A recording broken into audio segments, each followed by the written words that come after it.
പ്രതിദിനം 5 ലക്ഷം ലിറ്റർ വെള്ളം ആവശ്യമായി വന്നിരിക്കുന്ന ഈ പ്ലാന്റ് സമുച്ചയം ഉണ്ടാക്കാനുള്ള തീരുമാനത്തിൽ നിന്ന് സർക്കാർ വാസ്തവത്തിൽ പിന്തിരിയേണ്ടതാണ്. പാലക്കാട്, എലപ്പുള്ളി, പുതുശ്ശേരി, പ്ലാച്ചിമട തുടങ്ങിയ പഞ്ചായത്തുകളൊക്കെ മഴനിഴൽ പ്രദേശങ്ങളാണ്, റെയിൻ ഷാഡോ റീജിയനാണ്. ഏറ്റവും കൂടുതൽ മഴവെള്ളം കുറച്ച് കിട്ടുന്ന പ്രദേശമാണിതെല്ലാം. പണ്ട് കൊക്കക്കോള കമ്പനിയെ കെട്ടുകെട്ടിക്കാൻ വേണ്ടി സമരം നടത്തിയ ഇടതുപക്ഷക്കാരാണ് ഇപ്പോൾ 600 കോടി രൂപയുടെ ഒരു പ്ലാന്റ്, വിവിധ പ്ലാന്റുകൾ ഇവിടെ കൊണ്ടുവരാനുള്ള തീരുമാനമെടുക്കുന്നത്. ഈ ഉത്തരവിൽ തന്നെ, ഗവൺമെൻറ് ഇറക്കിയ ഉത്തരവിൽ തന്നെ ഈ കമ്പനിയെ പ്രകീർത്തിക്കുകയാണ്. ഇവർ പറയുന്നത് ഈ കമ്പനി വന്നു കഴിഞ്ഞാൽ കർഷകർക്ക് പ്രയോജനമാകും, തൊഴിലവസരങ്ങൾ ലഭിക്കുമെന്ന്. ഇത് രണ്ടും തെറ്റാണ്. കാർഷിക ആവശ്യങ്ങൾക്ക് പോലും വെള്ളം കിട്ടാത്ത സ്ഥലമാണ് ഈ പ്രദേശം. കാർഷിക ആവശ്യങ്ങൾക്കും കുടിവെള്ളത്തിനും ക്ഷാമം നേരിടുന്ന ഈ പ്രദേശത്ത് ഒരു പ്ലാന്റ് അല്ല, നിരവധി പ്ലാന്റുകളാണ് കൊണ്ടുവരുന്നത്. അത് വന്നു കഴിഞ്ഞാൽ ആ പ്രദേശത്തെ ജനങ്ങൾക്കും പ്രത്യേകിച്ച് കർഷകർക്കും ഉണ്ടാകാൻ പോകുന്ന പ്രതിസന്ധി വളരെ വലുതായിരിക്കും. ഗവൺമെൻറ് ഇറക്കിയ ഉത്തരവിൽ പറയുന്നത് ഇതിന് കേന്ദ്ര ഗവൺമെൻറ്റിൻ്റെ ഓയിൽ കമ്പനികൾ അംഗീകാരം കൊടുത്തിട്ടുള്ള കമ്പനിയാണെന്നാണ്. കേന്ദ്ര ഗവൺമെൻറ് കീഴിലുള്ള പൊതുമേഖലാ ഓയിൽ കമ്പനികൾ എത്തനോൾ നിർമ്മാണത്തിന് വേണ്ടി ടെൻഡർ ക്ഷണിച്ചപ്പോൾ എത്തനോൾ നിർമ്മാണത്തിന് വേണ്ടി അവരെ ഷോർട്ട് ലിസ്റ്റ് ചെയ്തു എന്നുള്ളത് ശരിയാണ്. ഇവിടെ എത്തനോൾ 3ാം ഘട്ടമായിട്ടാണ് നിർമ്മിക്കുന്നത്. ഇന്ത്യൻ നിർമ്മിത വിദേശ മദ്യവും അതിനുള്ള ബോട്ടിലിംഗ് പ്ലാന്റും ബിയറും ഉൽപ്പാദിപ്പിക്കാനും അതോടൊപ്പം തന്നെ ഡിസ്റ്റിലറി ഉണ്ടാക്കാനും സ്പിരിറ്റ് ഉണ്ടാക്കാനും ഒക്കെ വേണ്ടിയാണ് ഈ പദ്ധതി നടപ്പാക്കുന്നത്. തന്നെയുമല്ല, ഒയാസിസ് പ്രൈവറ്റ് ലിമിറ്റഡ് എന്ന് പറയുന്ന ഈ കമ്പനി ഡൽഹി മദ്യ ദുരന്ത കേസിൽ പ്രതിയായിട്ട് അതിൻ്റെ ഒരു ഡയറക്ടർ പ്രതിയായി നിൽക്കുന്ന സാഹചര്യമുണ്ട്. പഞ്ചാബിൽ വാട്ടർ പൊല്യൂഷൻ്റെ പേരിൽ ഇവരുടെ പേരിൽ നിരവധി കേസുകൾ നിലവിലുണ്ട്.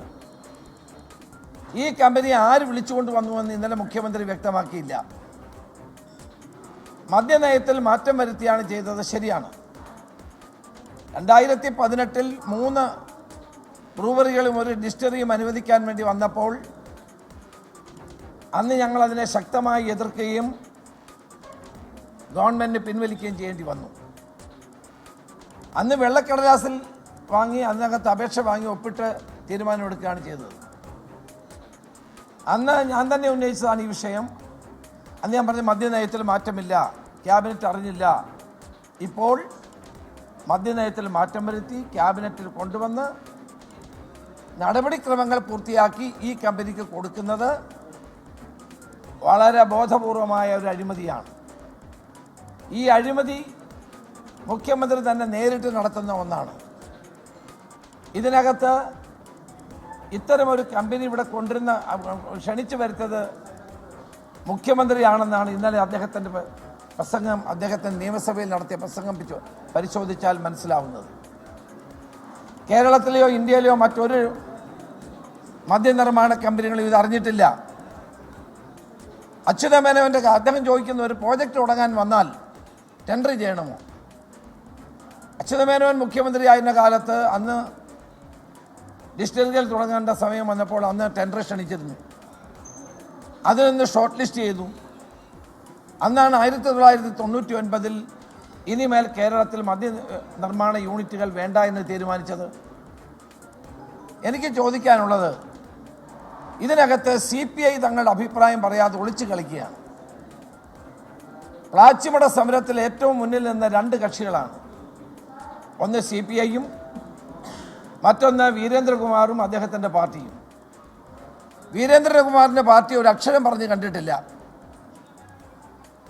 അതുപോലെ തന്നെ CPI ഈ കാര്യത്തിൽ ഒളിച്ചു കളിക്കുകയാണ്, ഒരക്ഷരം വേണ്ടിയിട്ടില്ല. അവരുടെ ഈ രണ്ട് പാർട്ടികളെയും നിലപാടറിയാൻ താല്പര്യമുണ്ട്.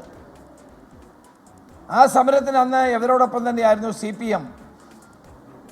CPM ഏതായാലും ഈ കാര്യത്തിൽ തങ്ങളുടെ നിലപാട് കമ്പനിയോടൊപ്പമാണ്, ഒയാസിസ് പ്രൈവറ്റ് ലിമിറ്റഡിനോടൊപ്പമാണ് തെളിയിച്ചിരിക്കുന്നത്. CPIയും JDUവും തങ്ങളുടെ അഭിപ്രായം RJDയും ഇതുവരെ തങ്ങളുടെ അഭിപ്രായം പറഞ്ഞിട്ടില്ല. അത് പറയാത്തത് എന്താണെന്ന് ഞങ്ങൾക്കറിയാൻ താല്പര്യമുണ്ട്. ഏതായാലും ഈ എലപ്പുള്ളിയിൽ ഈ ഒരു പ്ലാൻ ഉണ്ടാക്കാൻ പഞ്ചായത്തിൻ്റെ പോലും അഭിപ്രായം തേടാതെ നടത്തുന്ന ഈ നീക്കങ്ങൾക്കെതിരെ ശക്തമായ പ്രക്ഷോഭവുമായി പ്രതിപക്ഷം മുന്നോട്ട് പോകും. നാളെ ഞാൻ എലപ്പുള്ളി സന്ദർശിക്കുന്നുണ്ട്. അവിടെ ജില്ലാ കോൺഗ്രസ് കമ്മിറ്റിയുടെ പ്രതിഷേധ പരിപാടിയിൽ പങ്കെടുക്കുന്നുണ്ട്. നാളെ വൈകിട്ടാണ് പരിപാടി. ഈ നാട്ടിലെ എല്ലാ ജനങ്ങളും, സംസ്ഥാനത്തെ സ്നേഹിക്കുന്ന ജനങ്ങൾ ഇതിനോടൊപ്പം അണിനിരക്കുമെന്നാണ് എൻ്റെ വിശ്വാസം.